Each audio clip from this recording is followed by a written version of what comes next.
ગીર સોમનાથના કોડીનારમાં પાડોશીમાં મહિલાઓમાં ખાલી કચરો નાખવાની સામાન્ય બાબતમાં પાડોશી મહિલાના પતિએ બીજી મહિલા પર ચપ્પુ વડે જીવલેણ હુમલો કરતા મહિલાનું મોત નીપજ્યું।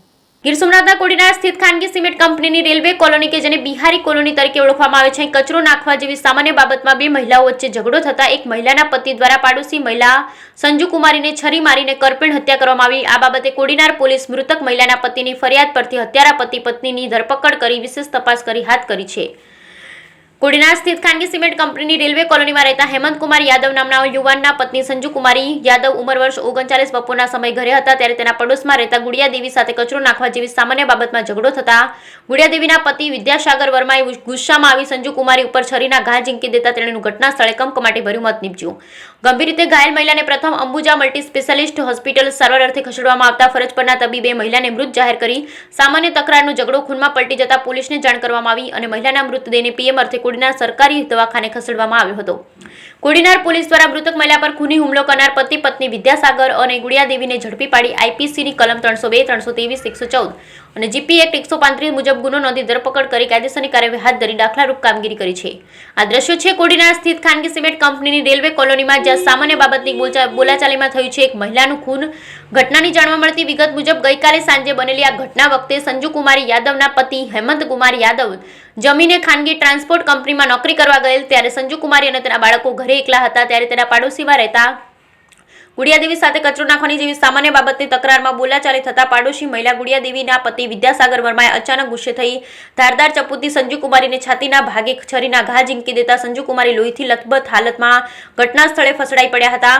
અચાનક બનેલા બનાવથી મૃતકના બાળકો તેમના પિતાને ફોન કરી જાણ કરી જેથી હેમંતભાઈ યાદવ તુરંત જ ઘરે આવ્યા અને તેમની પત્નીને લોહીલુહાણ હાલતમાં જોતા તેને પ્રથમ અંબુજાનગર હોસ્પિટલમાં લઈ ગયેલ પરંતુ ફરજ પરના તબીબે તેણીને મૃત્યુ નિપજાવી જાહેર કરતા કોડીનાર સરકાર દવાખાને પીએમ માટે મૃતક સંજુ કુમારીના મૃતદેહને ખસેડવામાં આવ્યો। આ સમગ્ર બનાવની જાણ કોડીનાર પોલીસને કરવામાં આવી।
ગઈકાલ તારીખ 21/6/2024 રોજ કોડીનાર પોલીસ સ્ટેશન વિસ્તારમાં આવેલ અંબુજા ફેક્ટરીની રેલવે કોલોનીમાં એક બનાવ બનેલો. રેલવે કોલોનીમાં અંબુજા ફેક્ટરીમાં કામ કરતા એના કર્મચારીઓ રહે છે. એમાં કચરો નાખવા બાબતે બે બહેનોને બોલાચાલી થયેલી, જેમાં એક બહેનનું નામ છે સંજુ કુમારી અને બીજી બહેનનું નામ છે ગુડિયા દેવી. એ બંને પડોશમાં રહે છે. બંને વચ્ચે બોલાચાલી કચરો નાખવા બાબતે થયેલી. આ વખતે બેન જે છે ગુડિયા દેવી, એમના પતિ ઘરે હાજર હતા. આ બોલાચાલી દરમિયાન એમને ગુડિયા દેવી અને મરણ જનાર સંજુ કુમારી વચ્ચે જે બોલાચાલી થતી હતી એ દરમિયાન આ ગુડિયા દેવીના પતિ ઘરે હાજર હોય તેઓ ઉશ્કેરાઈ અને ઘરમાંથી સરી લઈ આવી અને આ સંજુ કુમારીને શરીરના ઉપરથી ઘા ડાબી બાજુ છાતીના ભાગે અને હાથે ઉપર શરીરના ઘા મારેલા, જેથી આ સંજુ કુમારી એમનું મૃત્યુ થયેલું છે. એ બાબતે સંજુ કુમારીના પતિ હેમંતકુમાર યાદવની ફરિયાદ આધારે કોડીનાર પોલીસ સ્ટેશન ખાતે મર્ડરનો ગુનો દાખલ કરવામાં આવ્યો છે. આરોપી બંને પતિ પત્ની ગુડિયા દેવી અને એના પતિ વિદ્યાસાગર વર્માને રાઉન્ડ અપ કરેલા છે અને એની અટક કરવાની કાર્યવાહી હાલમાં કોડીનાર પીઆઈ શ્રી દ્વારા કરવામાં આવી રહી છે.